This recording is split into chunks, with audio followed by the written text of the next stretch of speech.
It is 5:30. I'd like to call this meeting to order. Roll call, please. Councilmember Meister, Present. Councilmember Beltran, Present. Councilmember Wyrock, Present. Vice Mayor Carrillo, Present. Mayor Flores. Present. We'll now go into oral communications. This is the opportunity to address the City Council on any matter scheduled for closed session.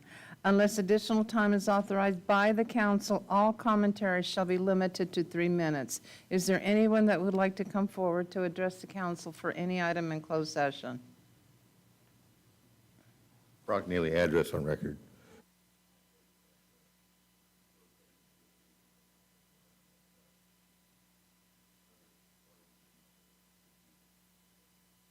Thank you. Is there anyone else?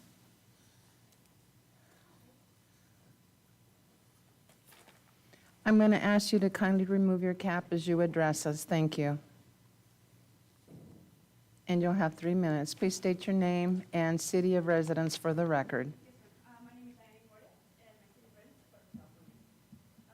Hi, I'm here from Haven. Good evening, council members. My name is Diane Porter. I am a new general manager at Haven. I have about a decade of manager experience. I'm an advocate for the use of cannabis, either it be recreational, medicinal, for your pets, or your pain and anxiety, or you need to have trouble sleeping. Haven has something for you. What is Haven, you ask? Haven is a safe space for all to enjoy a cannabis experience. Made through moments of authenticity, wellness, and exploration.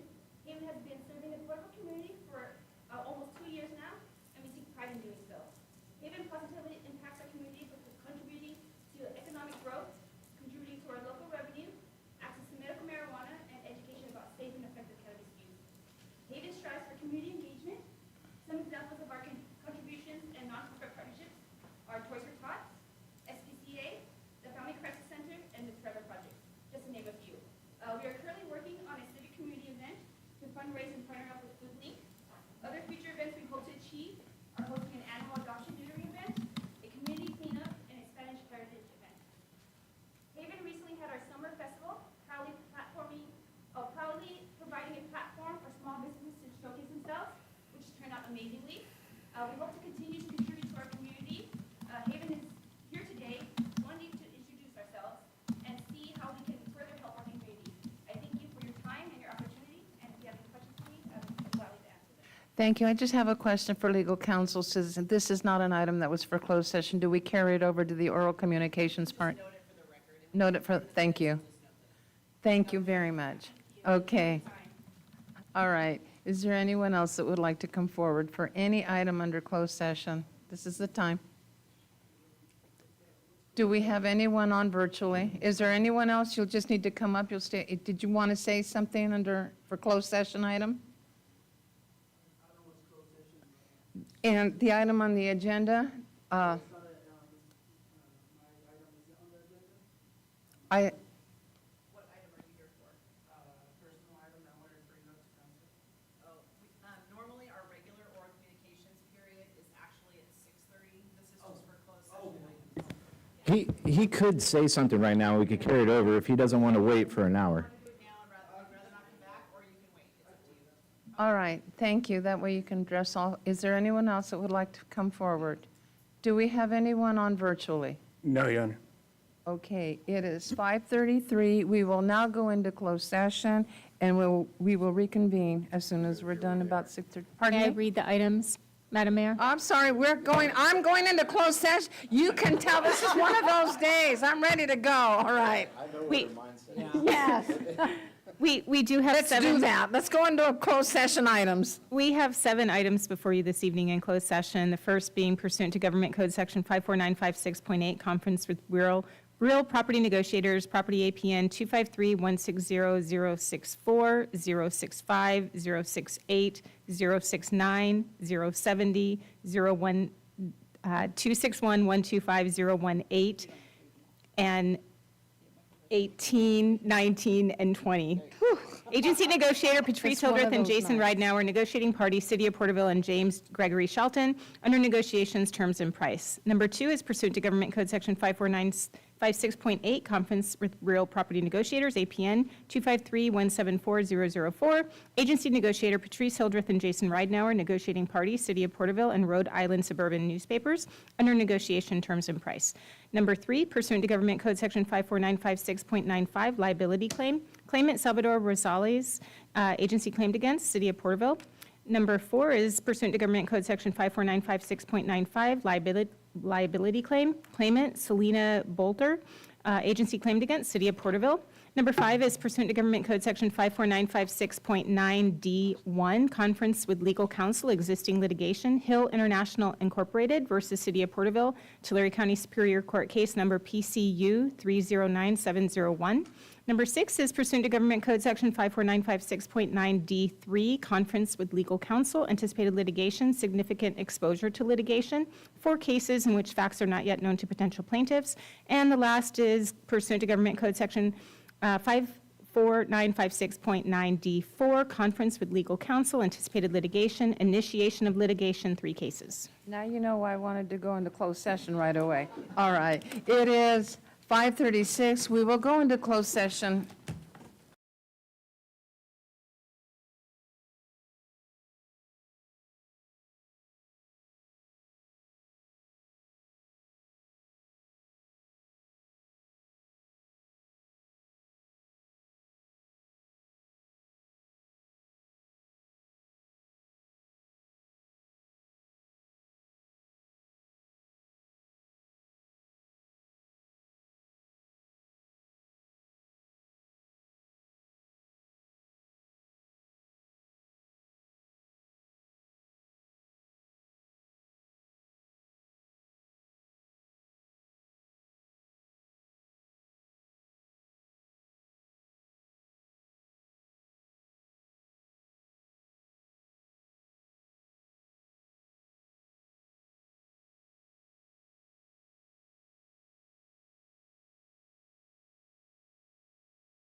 We will reconvene open session and report on reportable action taken in closed session. Thank you, Mayor. On item A3, the claim by Salvador Rosales, on a motion by Mayor Flores, second by Councilmember Meister, and a 5-0 vote, that claim was denied. And on item A4, claim by Selena Bolter, on a motion by Councilmember Wyrock, seconded by Vice Mayor Carrillo, and a 5-0 vote, that claim was denied. Thank you. Thank you. I invite you to please stand and join us for the Pledge of Allegiance led by Councilmember Meister, and to remain standing for an invocation or moment of silence. Salute, pledge. Of the United States of America, and to the republic for which it stands, one nation, under God, indivisible, with liberty and justice for all. Is there anyone that would like to come forward and do the invocation? If not, please remain standing for a moment of silence.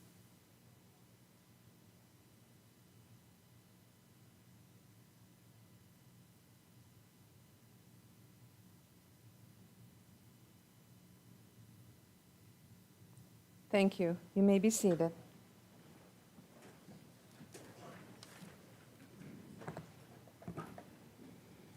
We'll now move on to the presentation. Employee of the Month, Larry Segovia. Vice Mayor? Where's Larry? Please come forward. Yeah, all right.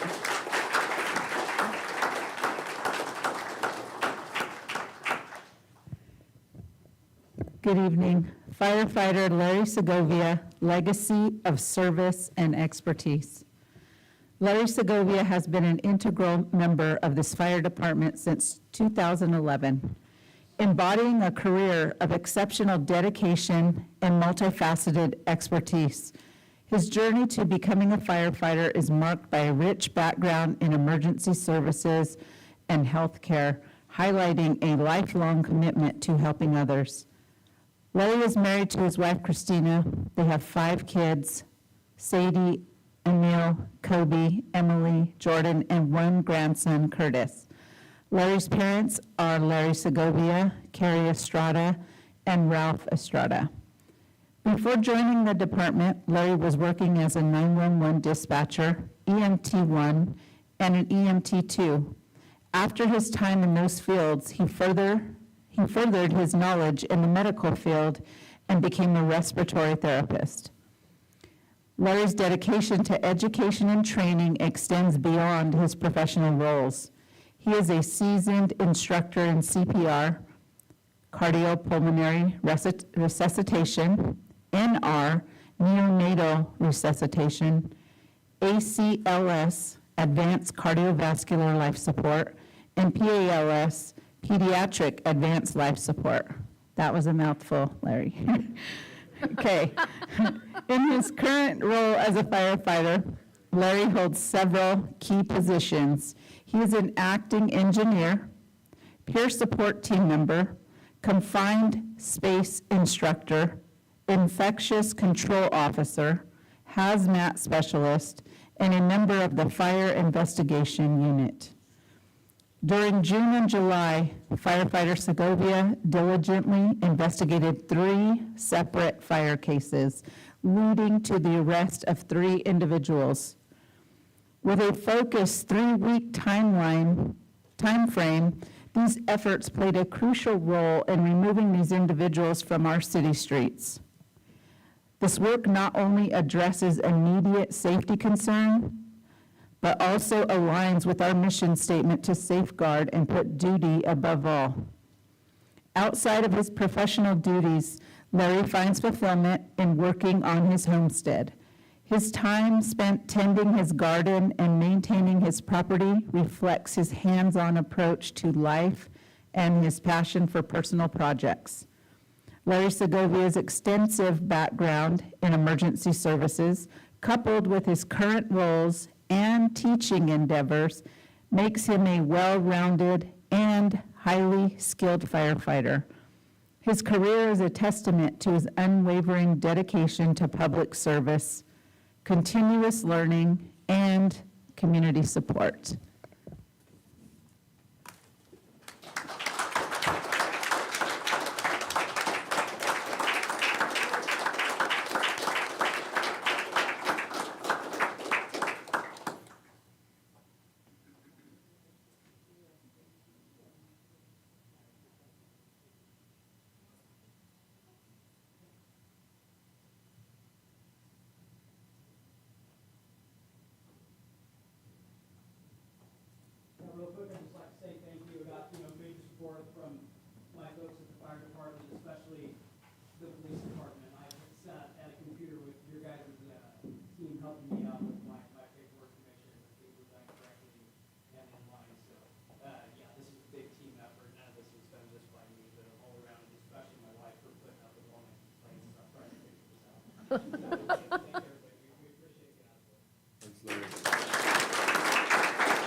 Thank you.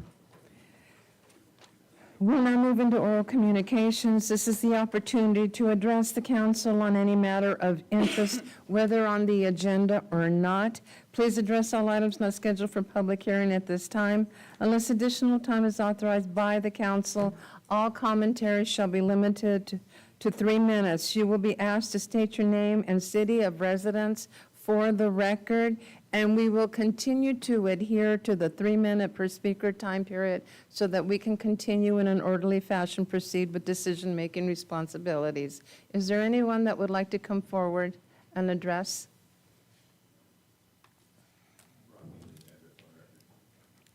There we are. Brock Neely, address on record, Fernando. This is all information referring to item 18 on the agenda. The sample policy that you were given in the staff report is so restrictive, it only allows 4 flags to be flown on the flagpoles, period. Now, I didn't plan this, but there happens to be somebody in the audience that if, heaven forbid, he ever passed away, I would like to be able to see the Olympic flag flown, since he's a 2-time Olympian. There are other instances like that, like Strathmore High School won the Valley Championship, fly a flag honoring the Strathmore team. But your policy is very restrictive. What you've got here is a synopsis of the case from Boston, where Boston actually got slammed pretty good for not having a government speech policy. They were using theirs as free speech, which is improper because when over 250 people applied to have a flag flown, they never complained, they flew them. Then a religious entity asked to have theirs flown, they denied it. But because they had not declared the flagpole as government speech, they were sued and they lost. And then they had to rewrite their policy, which is included in this packet, as well as the government speech doctrine, also the City of Dublin, California's flagpole policy, which has been tested at the California Supreme Court level. Thank you. Thank you. Is there anyone else that would like to come forward? Please do so now.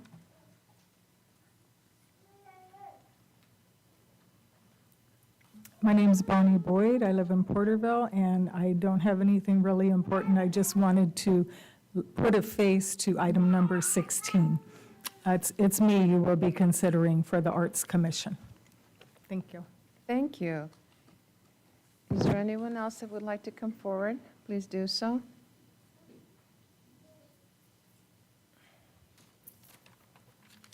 Hello, my name is Diane McMordeth. I'm from Porterville, California. Good evening, council members. Thank you. Good evening, council members. My name is Diane McMordeth. I am the new general manager at Haven. I have about a decade of manager experience. I'm an advocate for the use of cannabis, either it be recreational, medicinal, for your pets, for your pain and anxiety, or even if you have trouble sleeping. Haven has something for you. What is Haven, you ask? Haven is a safe space for all to enjoy cannabis experience made through moments of authenticity, wellness, and exploration. Haven has been serving the Porterville community for almost 2 years now. Impacts our community by contributing to economic growth, contributing to our local revenue, access to medical marijuana, and education about safe and effective cannabis use. Haven strives for community engagement. Some examples of our contribution and nonprofit partnerships are Toys for Tots, SPCA, the Family Crisis Center, and Trevor Project, just to name a few. We are currently working on a civic community event to fundraise and partner up with Food Link. Other future events we hope to achieve are hosting an animal adoption neutering event, a community cleanup, and a Spanish heritage event. Haven recently had our summer festival, proudly providing a platform for small businesses to showcase themselves, which turned out amazingly. We do hope to continue to contribute to our community. Haven is here today wanting to introduce ourselves and see how we can further help our community. I thank you for your time and opportunity to speak. Thank you. Thank you. Is there anyone else?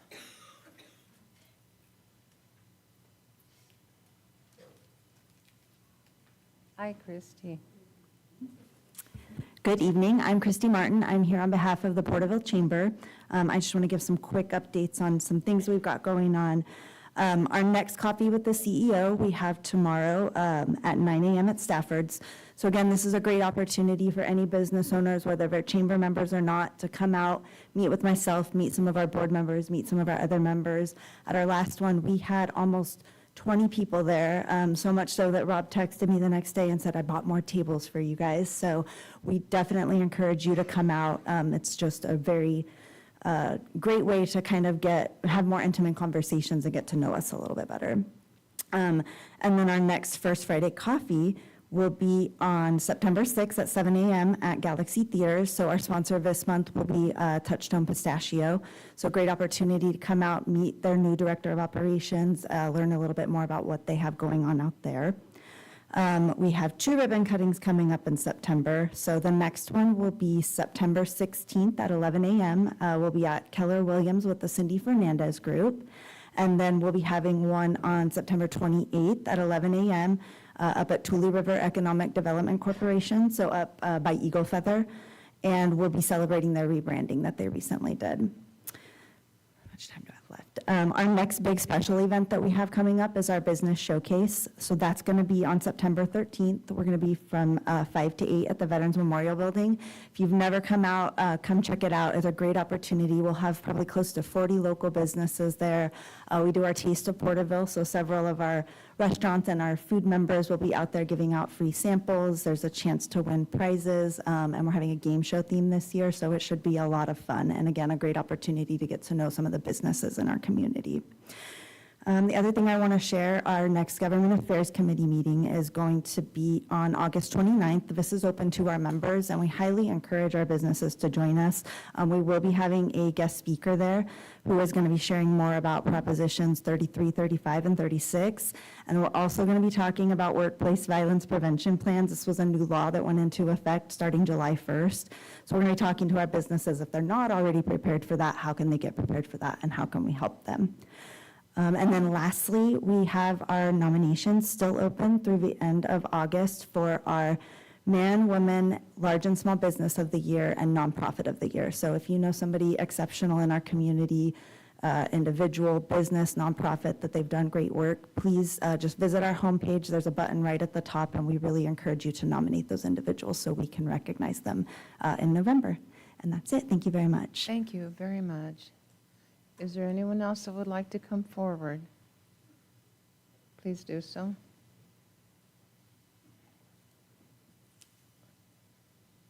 Hello, my name is Giovanni Izquierdo. I'm a Porterville resident.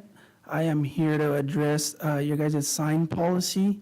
Me and my wife have a current daycare here in town. It's a small in-home licensed daycare by the state of California. The reason I'm here is because I feel like we've been harassed and been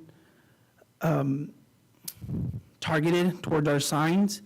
We have today we got a citation which has nothing to do with the first warning. We had addressed that, we took care of that, and I'm also here because your guys' policy doesn't let me do it the right way. So if I wanted to get a permit and do it the right way, I'm not allowed to. So if I do it the wrong way, I'm getting punished for it. So that's why I'm here. I'm trying to see if we can figure something out. I'm here to speak for all these small daycare providers because it's just a simple sign letting them know that, hey, this is where you need to be, this is where drop-off is. It doesn't contribute to anything else. It's just the same thing that your guys' policy states that you can't have any commercial businesses, you can't be promoting any commercial businesses. So in that case, it would be like anyone that installs cable, anyone that sells any sort of thing, security system, you guys should be targeting everybody. And I feel like in just a radius of 2 miles where I live, I'm not going to name any names, but if you guys are so much targeting me, harassing me, there's so many other people around us that have signs and haven't been addressed a bit for it. So I'm just here to see if we can compromise and figure something out and change the policy and work with us. Please leave your contact information with staff. Okay. Is there anyone else that would like to come forward? Please do so. Do we have anyone on virtually? No, Your Honor. All right, then we will move on to the reports. This is the time for all committee, commission, board reports, subcommittee reports, and staff informational items. City Commission and committee meetings, the Parks and Leisure is on summer hiatus, the Library and Literacy, summer hiatus. Do we have anyone here for the Arts Commission? Animal Control Commission. The Youth Commission is on summer hiatus. Talk. Nope. Okay. Staff informational reports. Yes, Your Honor, we do have one informational report before you this evening, and that is the Water Conservation Phase 3 status update. And we are happy to provide an oral report or answer any questions that you might have. Council has probably already read the report. Did you have any comment or any question to that regard? Madam Mayor, if I may. Please. I just wanted to, the water is a conservation of life and the efforts that's going forward with the city and just point out some of the regulations that's coming down for the state. And we have somewhat of a packed room tonight, so just to make everybody aware of what's going on and Assistant City Manager Michael Knight, if you can assist me, the consumption for July 2024 was 159 gallons per person per day, correct? And what year are we supposed to be down to 55 gallons per day? So currently, the goal is defined under water conservation as a way of life as 55 gallons per person per day. The city has just submitted it was a voluntary submittal for 22, and we'll be in the process of submitting for 23. And the enforcement has not yet been fully outlined. Although the new rules were just released in August, it's been through several comment periods and continue to refine the process and the guidelines for conservation measures. So currently, the message that we've been providing in our discussions is outlining the focus on the 55 gallons per person per day. I thank you for that. And really what I'm bringing just is attention to the regulations that are coming down from Sacramento that are going to impact us all. So I don't know necessarily where to go from there, but other than to start making people aware. So thank you for that. I appreciate you bringing it up. There was some context I can give to this report too. The report will change as time moves on. The purposes of this report was initially to outline the impacts of the drought conditions and outline the efforts by the community to just reflect the wonderful job that we've done on conservation. And the attachments reflect, 2013 numbers and how we've projected over the, subsequent 5 years. And so when we look at this report, I don't want to necessarily focus in exactly on the 159 currently, but it is a good sense of the reduction that's going to have to occur. As we refine the report and bring it to council, there's a number of things that staff is working on to assist in that. And one big thing is the fixed meter infrastructure that we've been working on. That'll give us a very good detail on what consumption looks like on a daily basis, because the way the ruling breaks down, it's single-family, multifamily, residential first, and that's what the initial ruling is governing. However, they're in the process of draft regulations over what we call CII, commercial, industrial, and institutional use. So the additional rulings will be coming, and we'll be bringing those to council and providing community outreach. But the details in the 159 is a little bit difficult in this format to represent because it's basically all of our production. So as we narrow in on the projects that we have outlined for our customers, we'll be able to, get a greater detail on that number and define that, because an amount of water is used for water quality, dust mitigation, projects throughout the city. So this is like a holistic number. And so my efforts are focused bringing this back to you as we refine these details to provide that reference for both the community and for council to see where the community is and where we need to focus those conservation measures. You bring a question. When you talk fixed meters, you're talking the smart meters where they're able to see what we're using daily. So currently our process is a 5-week reading process. So it takes 5 weeks for us to manually read all of the 17,000-plus meters in our community. So I'm giving you a snapshot of a production meter based on all of our source supply. So the future of our project for the fixed meter network will provide a detailed consumption on a daily basis of what the city uses in a daily consumption. And that will give you a granular detail of what consumption looks like by customer class. And when I say that, that's single-family, multifamily, commercial, industrial, and institutional.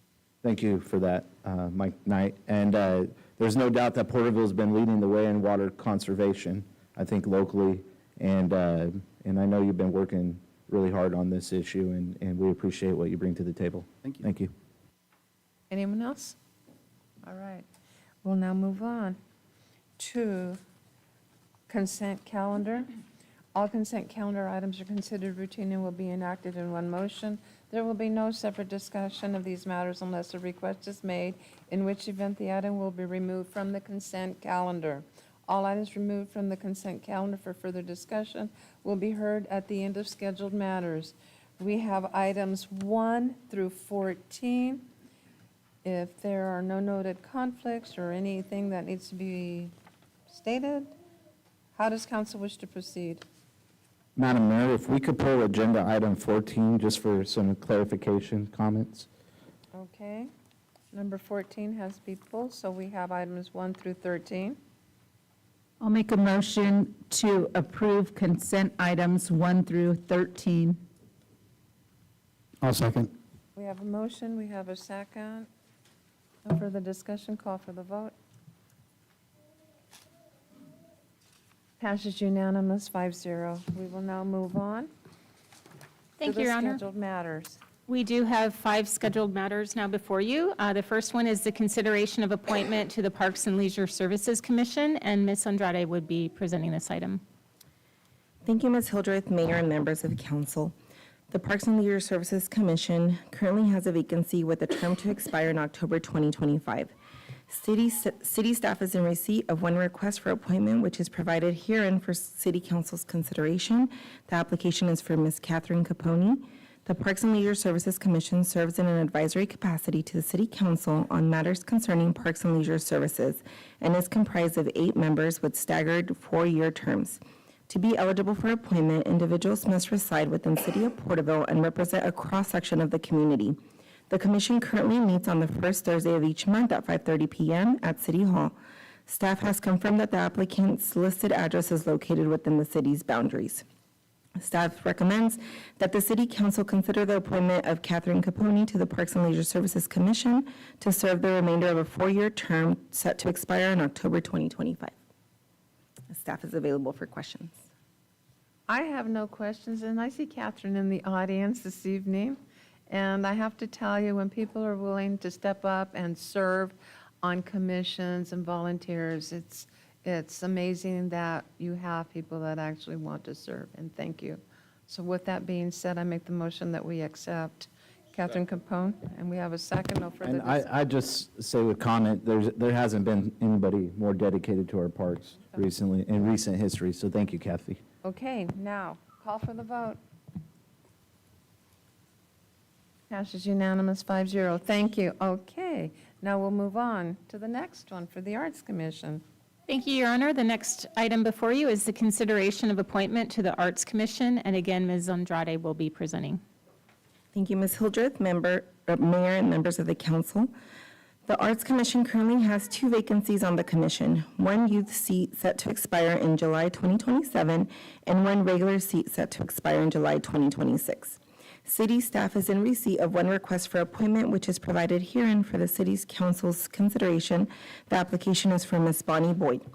The Arts Commission was formed in 2010 to foster the development and enjoyment of the arts, to work cooperatively with city entities for the inclusion of arts in the areas of planning and development, and to make recommendations to the council regarding policies and practices pertaining to the arts in Porterville. To be eligible for appointment, individuals must be associated with at least 1 category of the arts. The commission is comprised of 5 members with staggered terms and 1 student member serving a 1-year term. The commission serves in an advisory capacity to the City Council and currently meets quarterly on the 4th Wednesday of the month at City Hall. Staff will continue to advertise and solicit applications from interested individuals for the remaining vacancies. Staff's recommendation is that the City Council consider the appointment of Ms. Bonnie Boyd to the Arts Commission to serve the remainder of a 3-year term set to expire July 2026. Staff is available for questions. I don't have a question for staff. I want to thank you for coming and to introduce yourself. I have a serious question. What is the acronym for FAT, F-A-T, paint? Do you want me to come up or? Right there is fine. What is the acronym? Okay, it's actually for 2 things. FAT for me is I'm faithful, available, and teachable. FAT for my painters is I want them to have a fun, artistic time. Thank you for that, because I really needed to know that, just for me, okay, just for, but I want to say again, thank you for stepping up to the plate to volunteer. And with that being said, I make the motion that we accept the recommendation for Bonnie Boyd to, I'll second. okay, no further discussion, call for the vote. Passes unanimous, 5-0, and thank you very much. All right, now we'll move on to item number 17. Thank you, Your Honor. The next item before you is the consideration of media sponsorship for the 2024 Porterville Veterans Homecoming Day Parade, and Mr. Ridenour will be presenting. Thank you, Ms. Hildreth. Honorable Mayor and City Council, during other matters at its meeting on July 16th, the City Council approved Councilmember Meister's request to consider media sponsorship for the 2024 Veterans Day Parade. The Porterville Veterans Day Parade is one of the longest-running Veterans Day parades in the nation and is one of the hallmark events of the Porterville community, and for the last 3 years has been broadcast on television on KC24 in conjunction with Mr. Media. At its meeting on October 17th of last year, the City Council approved a media sponsorship with Mr. Media for the 2023 Veterans Day Parade for the amount of $12,500. The 2024 Veterans Day Parade is planned to take place on Monday, November 11th on Main Street in downtown Porterville. The American Legion Post 20 has requested the city consider sponsoring the media presentation of this year's Veterans Day Parade. Mr. Media is the media partner for the event, has provided attached media sponsorship proposal, which is attached to the staff report, which includes live broadcast parade on KC24 from 10 a.m. to 12 p.m., a live stream of the parade, and upload of the broadcast to YouTube, and 40 promotional spots prior to the parade at the expense of $12,500. In 2023, the city utilized 1 staff member and 1 city boom truck to operate a camera to be able to get an aerial view of the parade. Staff met with the American Legion Post 20 representative and Mr. Media on July 30th to discuss the planning for this year's parade.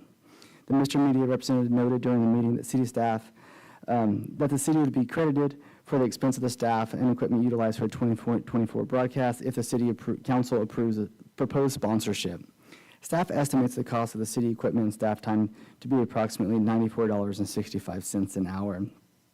As the council is aware of its recent adoption of the annual city budget, there's $75,000 was appropriated in the community promotions fund for expenses such as this. The proposed media and promotion sponsorship is intended to highlight Main Street, the downtown area, Porterville community, and in reverence and support to our veterans. Staff's recommendation is that the City Council consider media sponsorship for the 2024 Veterans Day Parade and authorize an expenditure of up to $12,500 from the Community Promotions Fund.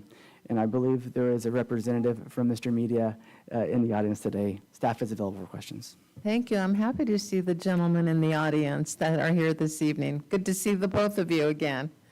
Okay, I'm going to bring it to council.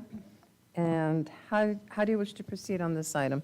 Any comment, any questions? I just have a comment. I just wanted to thank council member for bringing this up. I think it's really important event for our community and highly supported. And if there's no other comments, I would like to make a motion. I have no comment. No in the comments? No. Okay, then go ahead. Okay.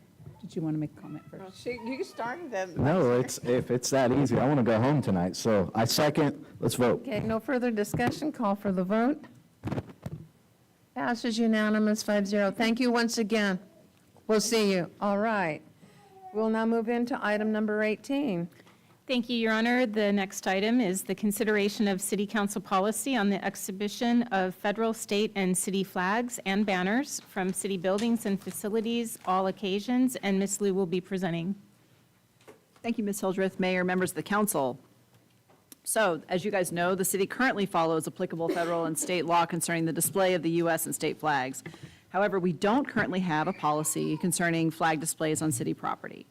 Additionally, the city owns poles that can be utilized for displaying flags or banners, street banners, for the promotion of the city events and programs. It would be prudent to include banner displays in this policy, which can also allow for the use by third parties in conjunction with city-sponsored or city-funded events or programs. The recommended policy sets explicit guidelines and clearly provides that the city's flag poles and banner posts and poles are not intended to convey government speech and are not intended to serve as a forum for free expression by the public. That is specifically language that has been recommended by the U.S. Supreme Court in Shurtleff versus the City of Boston. And by the way, the policy that's attached is model after City of San Jose, which was the one that was explicitly referenced as an example of what would be appropriate potentially specifically by the U.S. Supreme Court. So at any rate, the proposed policy covers procedures and requirements for flying the U.S., state of California, and city flags, including the appropriate holidays, and covers the conditions for lowering the flags. The policy also allows for the flying of flags of governments recognized by the U.S., upon request by the City Council, flags of sister cities, and the POW-MIA flag. With regard to street flags and banners attached to city poles, the proposed policy states the city may place banners or flags communicating information regarding its events or public events held in its facilities, or city programs or services, or holiday seasonal type banners. The policy would allow the city to issue a banner permit, and that would allow third parties to apply for the placement of banners concerning city-sponsored or city-funded events that are open to the public, provided that the information must also be non-commercial, non-political, and of a non-religious nature. Banner design would be pre-approved by the city under the proposed policy.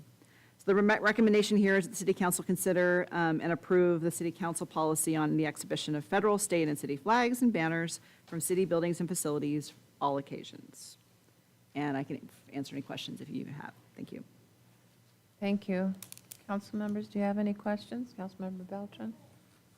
I would just state that I like it, how simplified it is. It keeps it simple. We're not opening up Pandora's box to gray areas. So I really appreciate the language was kept very simple and minimal. Just again, if people want to fly their own political or other forms of freedom of speech, they've got businesses, their own personal properties, other ways to convey that. But as far as city government, I believe, just as this stated, it's for government use, especially for community events that are sponsored by the local city government. So I just like how tightly that was written, so thank you. Thank you. Any comment, Councilmember Wyrock?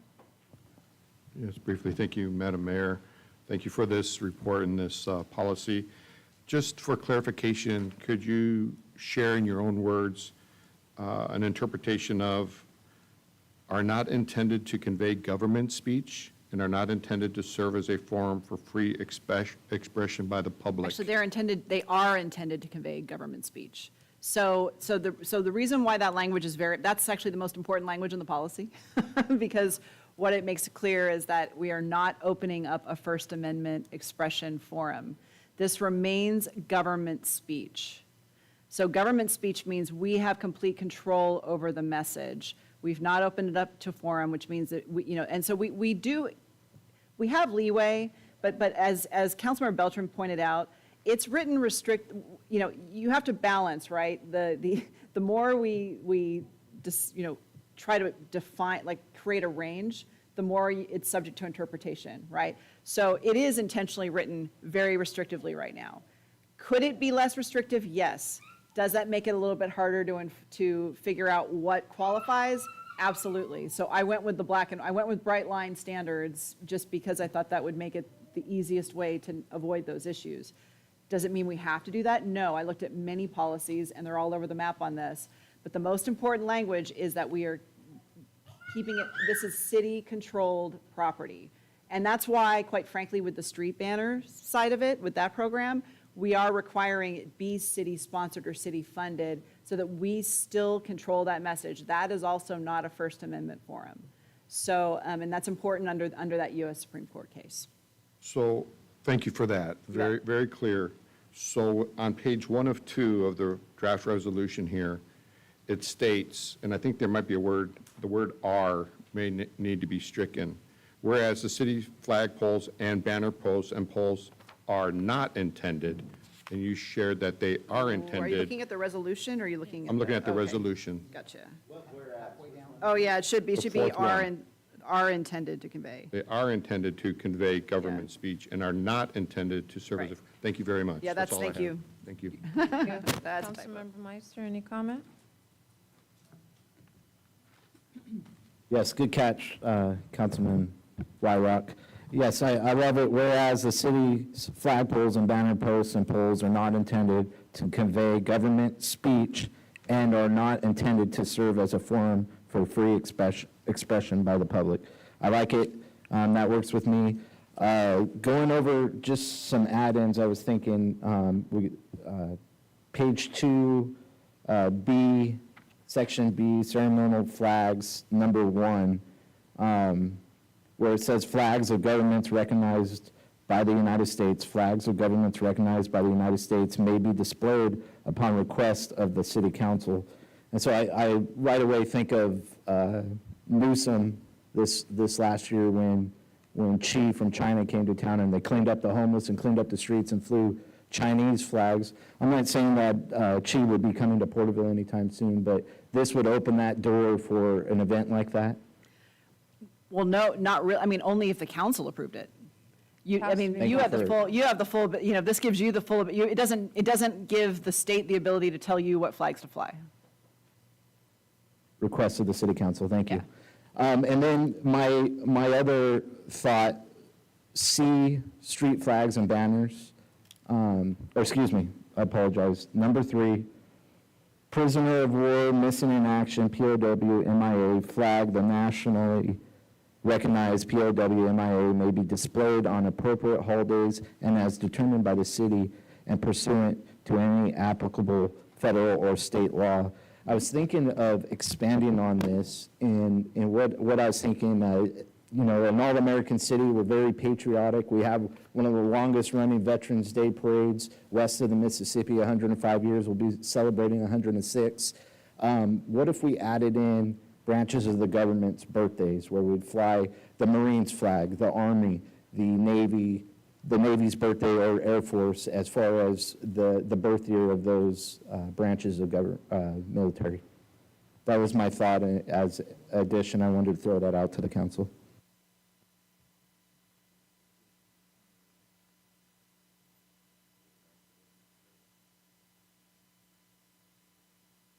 Vice Mayor, any comment? On the overall policy, I like that it's this draft and this first policy out would be more restrictive in black and white. I appreciate that, but that there's still some flexibility in here of that can be approved by city council. I almost said tribal council. Yeah, you'll notice too, and so yes, the traditional flag poles are much more restrictively Yes. regulated in this policy, in the proposed policy, than the street banners and those flags. So I think the flexibility you have on other things that you could, city programs, services, or items of community interest, the city decides it wants to control, provide a controlled message on, you could still do that under this current policy with the street banners, right? So you have that ability there. And I like that because it allows the city council at the time to have that discussion specifically on that. Yes, so. And I you could like always that. expand this later to, if you find there are other flags that you want to fly, like what you were just, for instance, the military. A good example, actually, quite frankly, is the MIA POW. That was not in the original San Jose policy. San Jose added that later, and it was actually a separate resolution. I just incorporated it because I said, well, that's probably something, I figured that was something that the council might want to consider, so I went ahead and put it in as an example.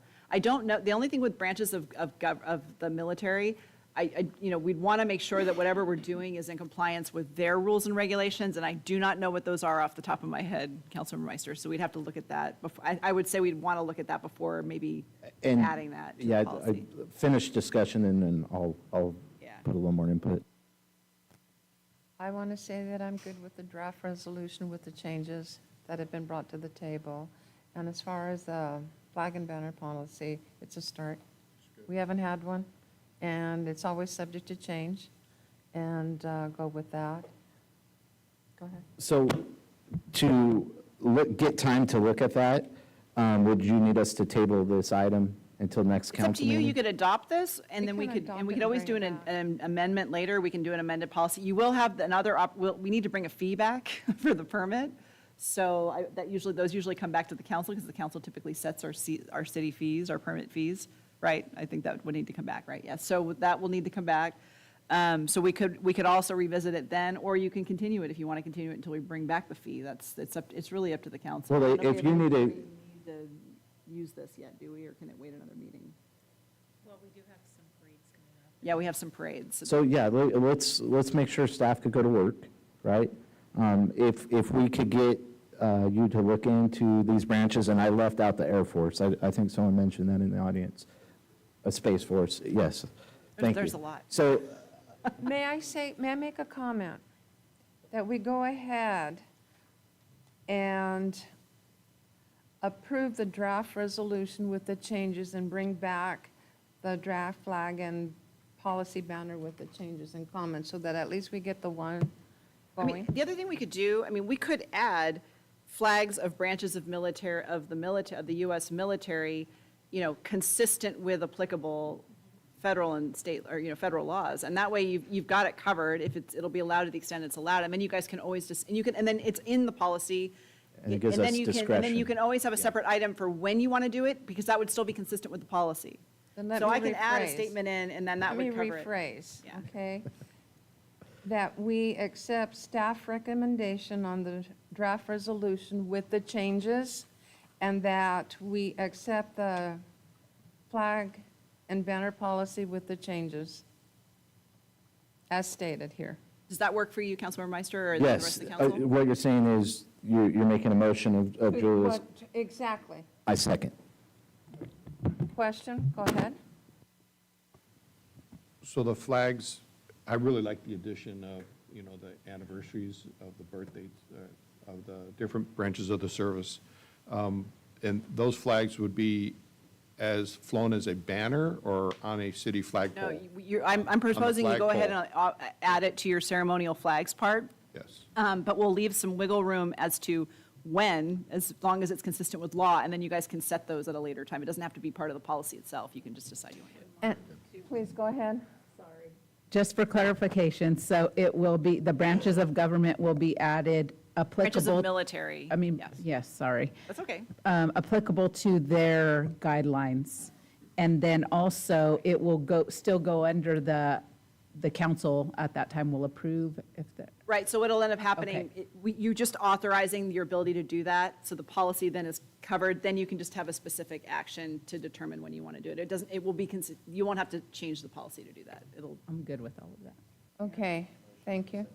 There is a motion, there is a second, no further discussion, call for the vote. Passes unanimous, 5-0. We'll move on to item number 14. Yes, thank you, Your Honor. The last item before you this evening is item 14, and that is City Council Member requested agenda item, consideration of naming city facility. And we're happy to provide the staff report or answer any questions. Councilmember Meister, you pulled the item? Yeah, I just wanted clarification from Councilmember Wyrock, the request. What were you looking to name the building? And just kind of talk about some of the history and what the city's done in the past in moments like this. Yeah, thank you. Thank you very much. Obviously, staff would talk about the other stuff, but just, Yeah. thank you.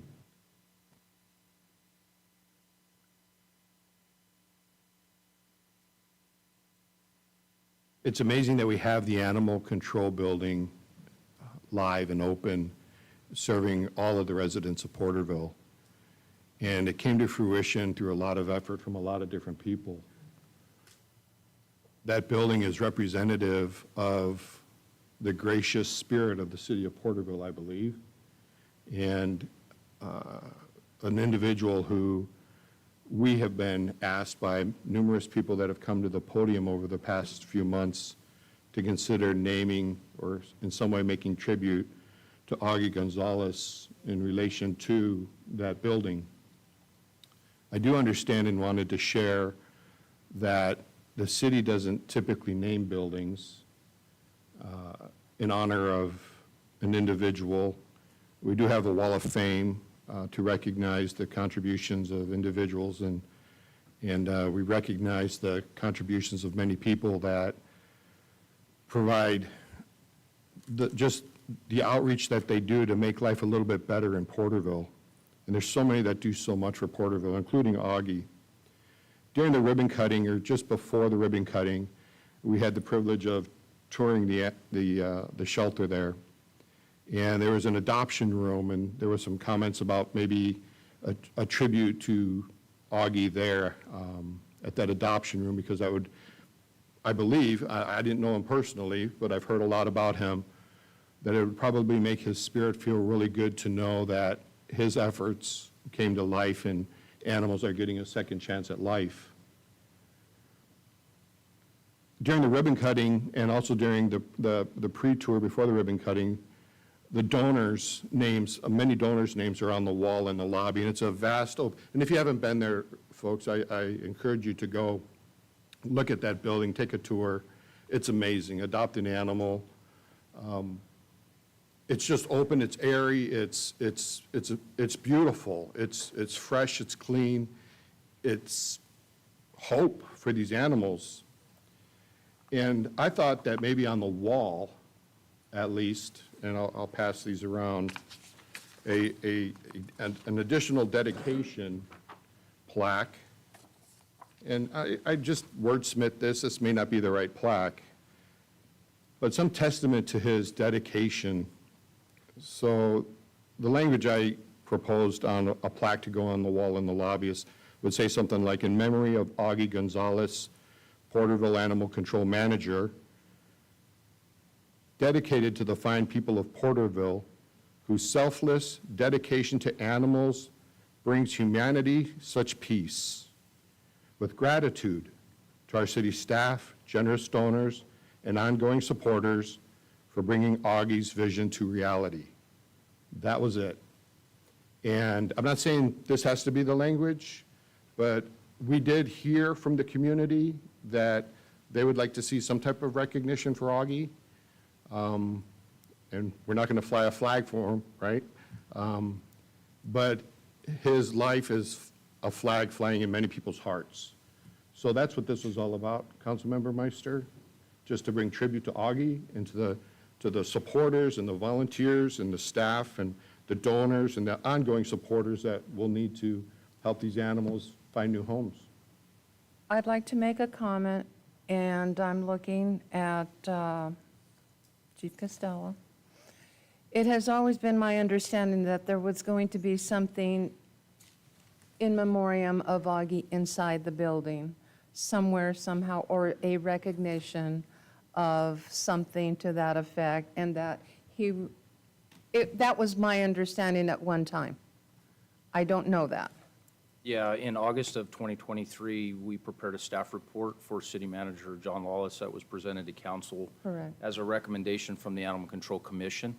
And that was part of that recommendation to council, was to consider naming a room and/or the building after Augie. It was at the direction of the council. That's why we prepared and issued that report. Thank you so much, and I wanted to reiterate that that was brought to the table, and it was brought to council already, and that I believe we just need to go in the direction that we move to to go ahead and fulfill that, but through the police department, as it was already stated and it was already recommended. Thank you. Does that answer any question to that regard? Just clarification, so we're naming the room after Augie? There'll be a memorial in there somewhere for Augie in the building. Gotcha, yeah, and I love the words that Don put together. They're well done, Don. But anyway, so we don't have to bring it back, so you've been given direction, and that's all you need? Is that where we go with it? Yes, thank you. All right, okay, so we will move on, moving right along. Okay, we'll now go to the AB 1234 reports. Councilmember Beltran, Local Initiatives Navigation Center, LINK. All right, it's a little bit of a report here, but I wanted to give you guys all this information. Let's see. Meeting was held on August 7th at 3 p.m. I was called to order by this LINK Chair Denise Marchant. Minutes were approved from the previous meeting, no changes in the budget. The Navigation Center update, there was no status given on the bed openings due to a COVID outbreak, or I should say a positive COVID test. Kingsview protocol won't allow new entries.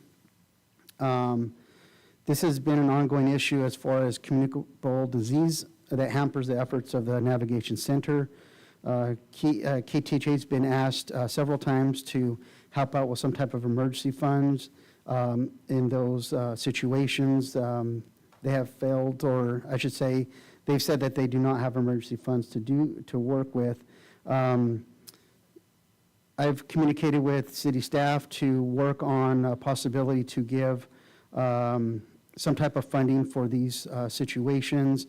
An example was a SMART team was working with an individual for quite some time to get into the Navigation Center. Upon their wanting to go into the Navigation Center, once they arrived, you found out that they weren't accepting any more individuals due to the COVID situation.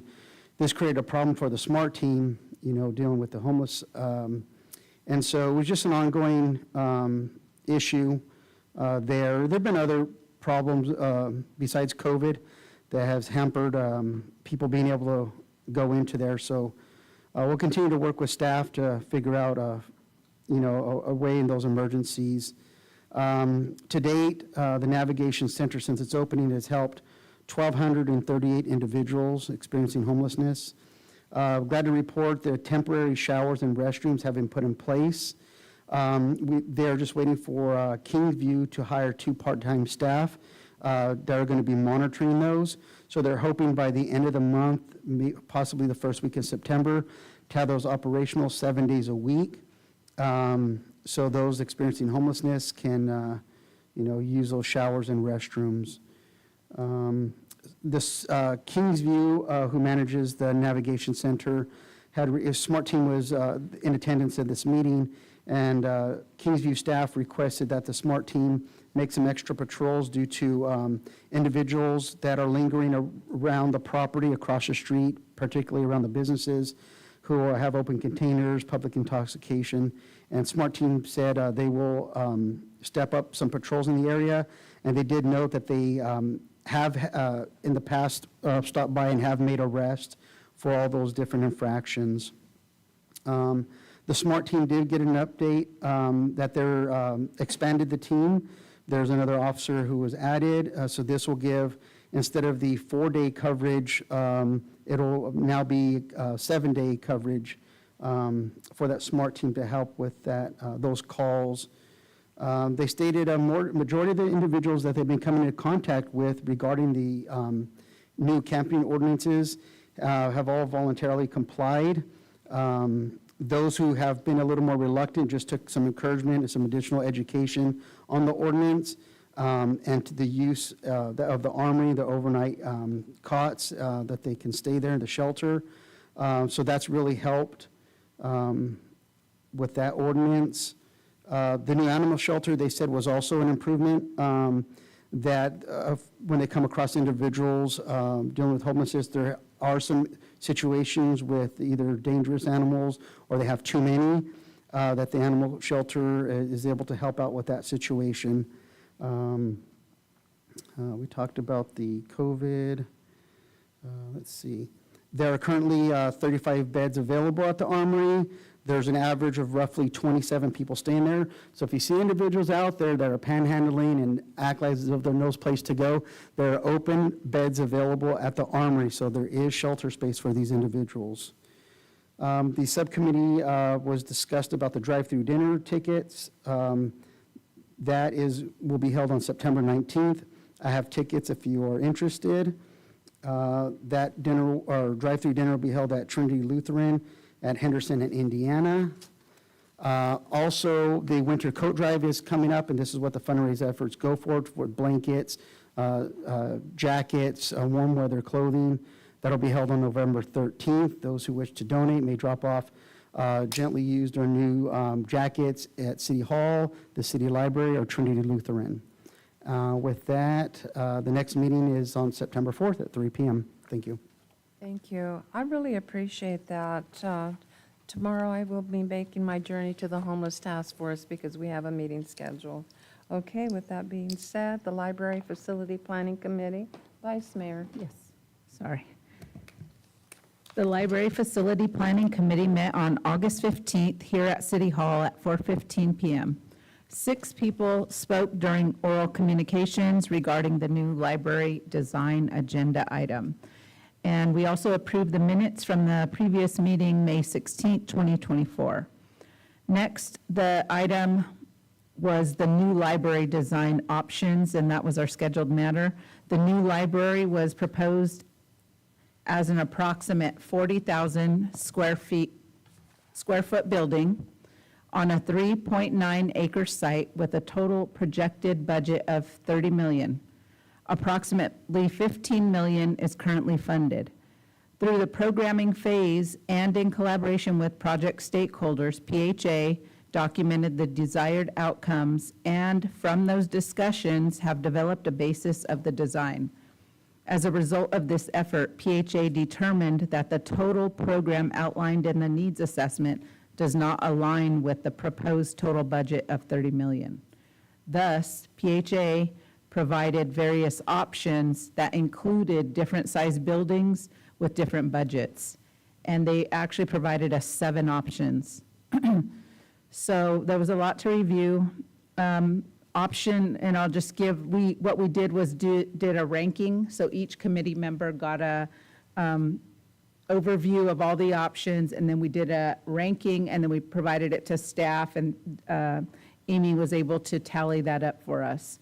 So with those options, option 1, this is just a synopsis for tonight, but the option 1 was to construct the full 40,000 square foot build out with an estimated cost of $40,915,500, so 40.9.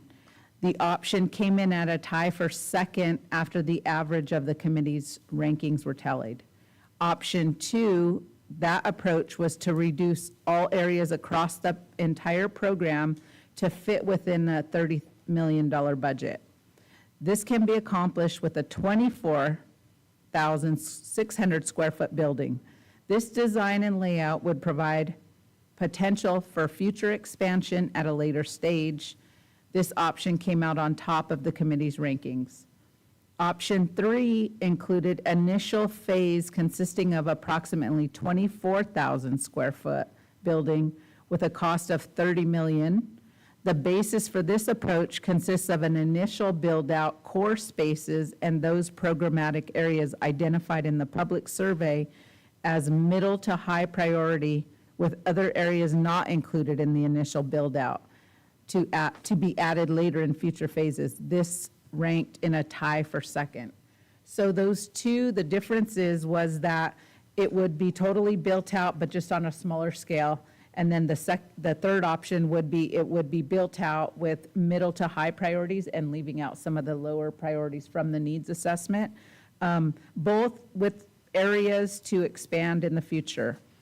PHA was asked in option 4, as if to the full 40,000 square foot building shell was constructed, how much of the interior could be built out with a budget of $30 million? The answer was 6,900 square foot of the interior built out in phase 1, with the remaining 33,100 square feet having to be added later in later phases. That was ranked 4. Option 5 included working with a $20 million budget. The result being the construction of a 16,100 square foot library with a site development reduced proportionately. That ranked last. And then the option 6 was construction of site development, shell and core with no interior build-out of a 30 million square foot building at a cost of 33 million. This ranked 6. And then option 7 was to construct the full interior build-out of a 30,000 square foot building and proportionally reduction at the site improvements at a cost of 37,300,000. This ranked 5th. So in a nutshell, I just wanted to provide this to council with a lot of detail. I know that this is potentially being brought to city council on September 3rd at the next meeting. And, you know, one of the things I also mentioned in the discussion was that staff still is diligently seeking additional resources and funding, but right now that the budget that we had was important to look at and just be mindful of. And then just kind of discussed a little bit on the process of where we were at with the committee is just accepting the information and then making recommendations and documenting that back along with our tallied results to provide back to council to ultimately, city council will make the decision. And that's all, that's the end of my report, but Mr. Moore and also Sarah Weaver was present, so if there's any questions for any of us. I really am appreciative to when the library meets and the information, because a lot of information gets misconstrued, and there is that communication that you bring to the table here. I like it, and thank you for that. I was just going to ask if I could get a copy of that needs assessment, just so when we do review, we see what that list was. I have a question too. And, Please, go ahead. Our old library, it was 18,000 square feet? Okay. So yes, we can, I think that if there's anything, you know, some of the history will probably be provided anyways, just to have that, but the needs assessment will be really important. And then obviously all of our tallies and those options will be in the staff report. And then because everything moves so fast, and I think the committee felt like a lot of pressure, like making decisions like that, I asked if the staff could just give like a short timeline of any of the committee members to provide a short bit of feedback on their feelings, just so that it's all included in the staff report. And Mr. Moore said he would absolutely do that. Thank you. The Porterville Area Development Authority, that meeting was canceled. And the next one is the Tulare County Association of Governments, TCAG. I was actually going to go deep diving and give a detailed report, but I'm going to say this and cut right to the chase. We began a workshop at 11:30, and I have to tell you, that was very instrumental and beneficial. That a lot of information was disseminated. Project selection and financing presentation were the projects. All projects are important, not one single project had a priority. Highlighted were the agencies, Caltrans, the cities, the synchronization program, the roundabout program, the transit program, and with an emphasis of the revenue estimates with CMAQ, the CRP, the STBGP, and SB 125 and Measure R. The workshop was very educational. TCAG, the meeting went very fast. It was pretty much a meeting. So with that being said, for Board of Directors and alternates, April the 10th is the scheduled date for the board retreat. And the next meeting will be here in Porterville at the fire training facility. So for next month, it will be here on September the 16th. Okay, that concludes my report. We're just moving right along. We'll go into oral communications. Is there anyone that would like to come forward under oral communications? Brock Neely, address on record. If you consider using the military service flags, don't forget the Merchant Marines. They're actually a recognized military service. They get VA benefits and everything else just like the rest of us. And they're always left out. Thank you. Is there anyone else that would like to come forward under oral communications?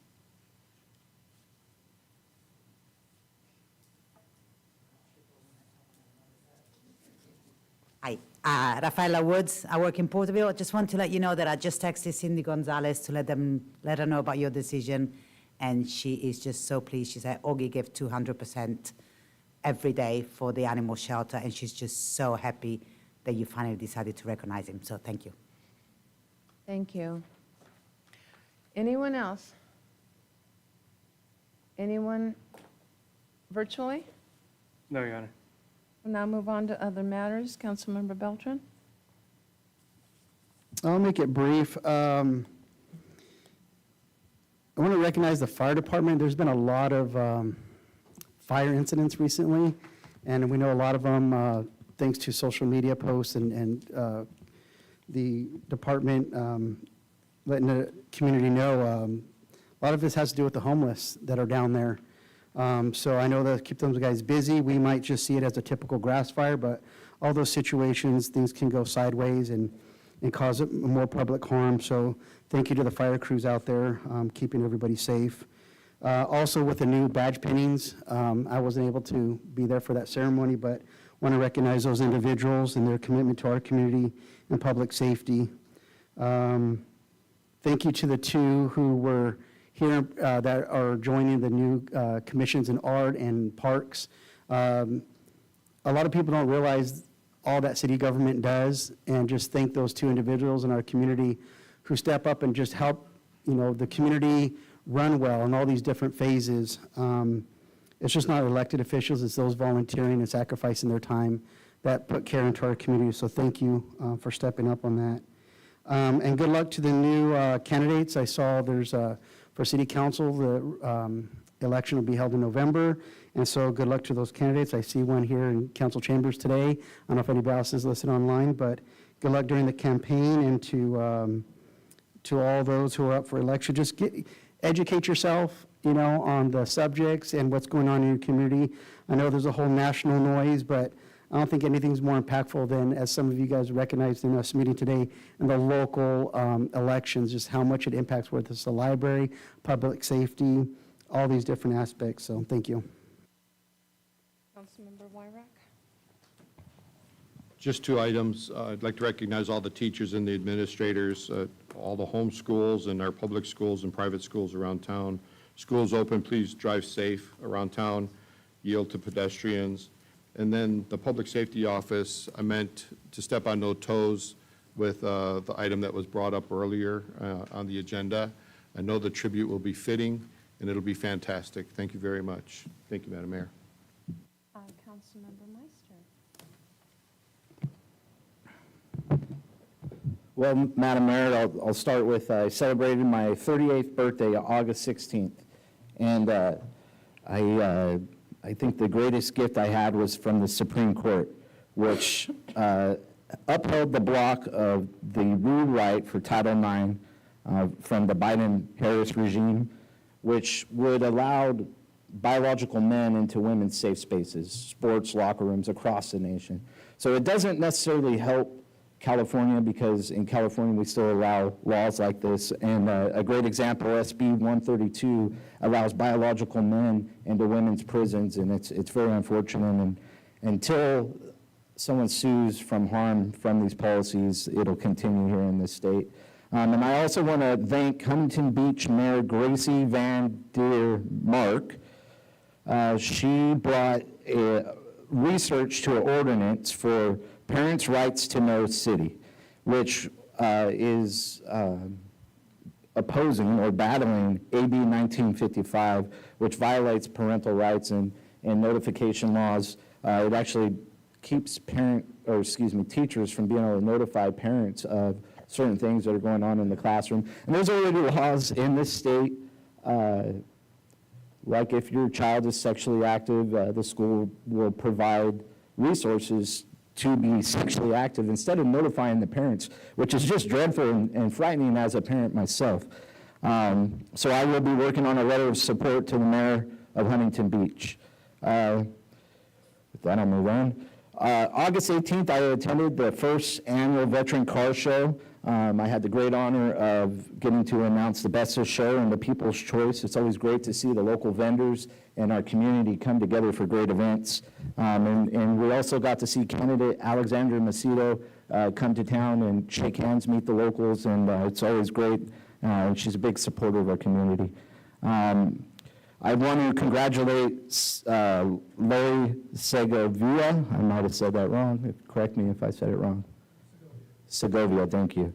Mr. Segovia, I want to congratulate him. What a great job just going to work, trying to make our community safer, right? Working with our police department. It's really, really fantastic. And we talked about fire and what they've been doing over this last week. Friday, the casino had a gas leak. And our fire department, I'm sure our police department was involved as well, but they were out into the morning hours. And then I got a taste of the fire department at Porterville Developmental Center. In our Office of Protective Services, we had a high voltage motor, the windings went out on it, and it, because of the momentum of the fan, it blew the smoke into the building. And so they had to evacuate the building, and the fire department was called out. Now we have CAL FIRE right across the street from Porterville Developmental Center.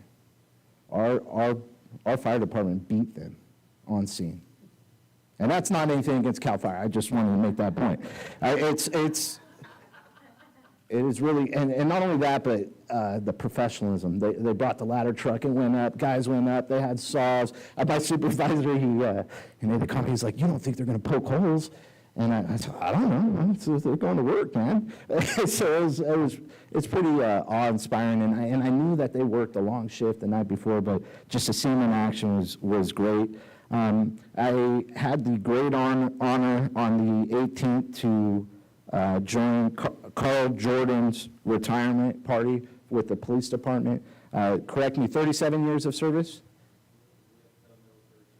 Yes, 37 years of service. Outstanding. And this man, he doesn't get up and talk about himself. He gets up, reads 4 scripture verses, and then talks about the men and women around him. I mean, just man of integrity, a man of honor, and he is a brilliant example of Porterville's finest, the police department. So it was a great honor to be with you guys, and to see the brotherhood, the camaraderie of the police department in this scene. I really want to attribute to you, man, over here, the leadership from Chief Castillo and your staff supporting you. You make that atmosphere by your leadership. You family first, right? Those values that brings our police department together. It was really great to see it. A lot of people try to chase groups or organizations like that with that camaraderie, that brotherhood, their whole lives. And we have that here in Porterville. So it's just great to be a part of that. I also had the showers at the Navigation Center. I wasn't aware that they weren't, I was really excited to hear the showers are completed. We have water to them, but I wasn't aware that they're not staffed, so we're not able to use the showers yet. So unfortunately hear that, but I'm looking forward to getting to that point. And then I also had the great honor to speak to SECO August 14th. I gave Yolanda Bacanegra, correct me, Madam Mayor, if I said that wrong. Boca Negra. Boca Negra.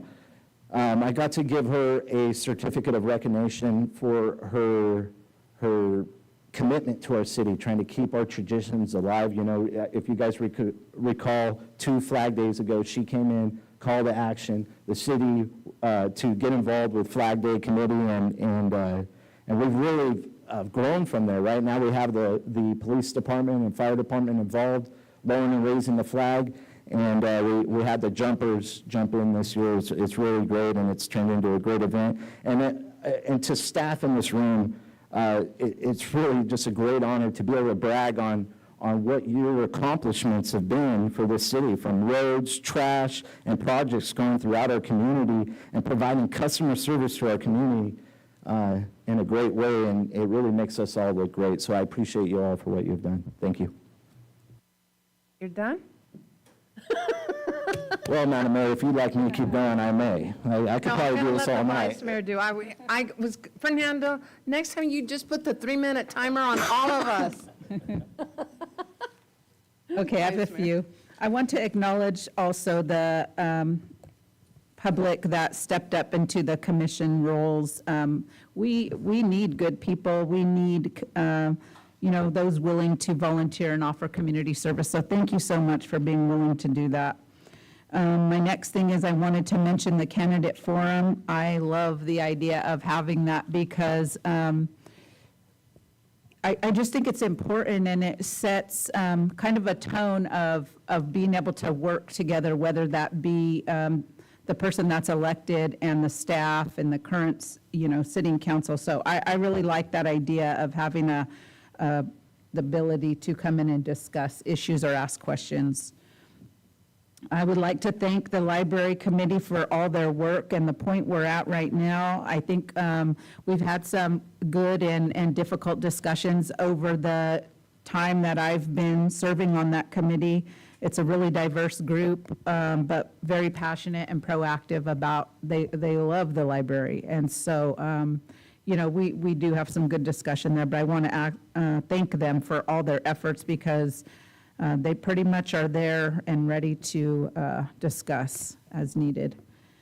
The next thing I wanted to talk about was I want to acknowledge my brother, Shane Santos, and one of the reasons I wanted to was he was just promoted, and public safety is really important to me. For one, my family's very involved in that, but I've worked in government and administration for a long time, and I just understand the role, within operations, but also to our safety and to our community and building that. And my brother recently worked for Bureau of Indian Affairs, and he was just promoted to the Assistant Branch Chief of Fire Operations, with the National Interagency Fire Center in Boise, Idaho. And the reason I wanted to acknowledge him is because, one, it's a huge promotion, but it's so meaningful because it's a local person and a local tribal member that started out working on the reservation in fire. I don't even know how old he was, but I don't believe he was 20. He was probably 18 or younger. So he's worked there for years and has just promoted up. So, just to have, for a lot of reasons, an American Indian person there, a California American Indian person, a tribal member, and a local person in those positions, to me, is extremely important. But a good role model also for young people and for our programs. And then the last thing I wanted to mention, just thank you, staff, for all the programs that are going on.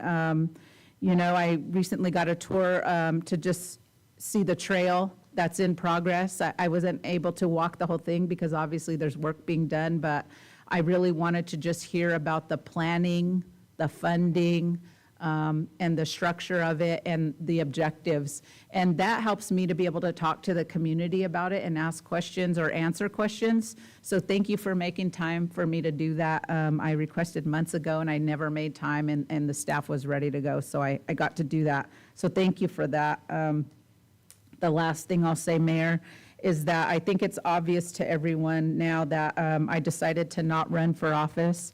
And I meant to say it publicly earlier, and in the last month and a half, we had a close family member sick and in the ICU for several weeks, and then in Porterville, and then also got sent to San Francisco and then passed away. So I've been dealing with that for about 5 weeks now.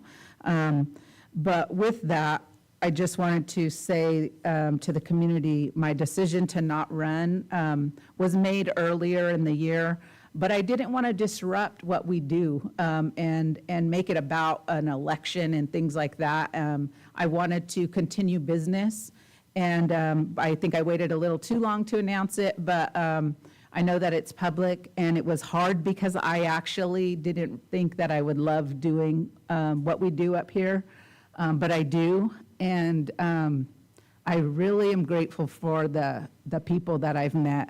not just the colleagues on the dais, currently and prior, but also the directors. I mean, our staff are just unbelievable.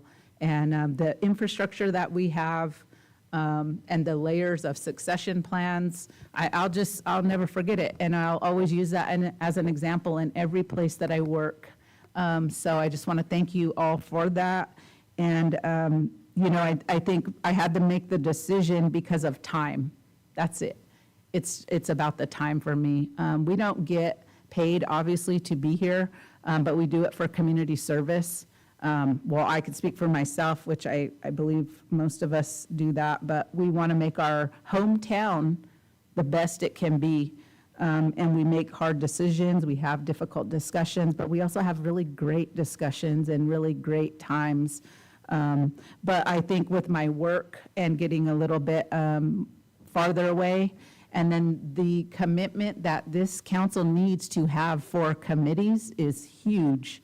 And it's probably a little more effort on the committee because there's so many, and we have to be at the table. So I'll just put that out there, and I just want to thank everyone, and I'll say more as we end the term, but for now, I'll be here. And that's all, Mayor. We got till December, till the end of the year. I'm going to ask Assistant Chief of Police Dominic Bartos if there's anything he'd like to say. I'm kidding.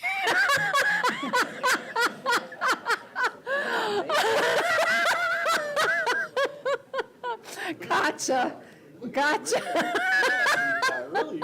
I know.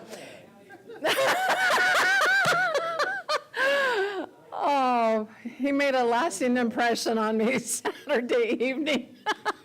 You too, huh? Okay. All right, that's enough being said. First of all, I want to say thank you to those who were involved with the Team California Meet the Consultants. I know Louisa was instrumental, and so was Jason and Claudia. That was something that got put together, and it was amazing. And we made that picture of Porterville, of all of us from Porterville, it made the Sun Gazette. We were in the paper. No, it was a lot of work, and it was a lot of people to the table. The consultants were not just from the state of California, but they were from other states, and they got to see Porterville in action. So thank you for all of that. On the 14th, I attended the Tulare Kings Hispanic Chamber Ambassador Luncheon, bringing to the table there at the Palace and taking members, prospective members, and having a dialogue and networking.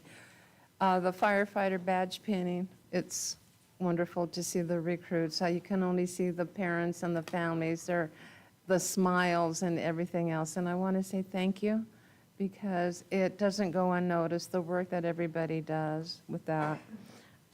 And yes, it was good. It was good turnout for the retirement dinner. Yes, that's all I'm going to say on that.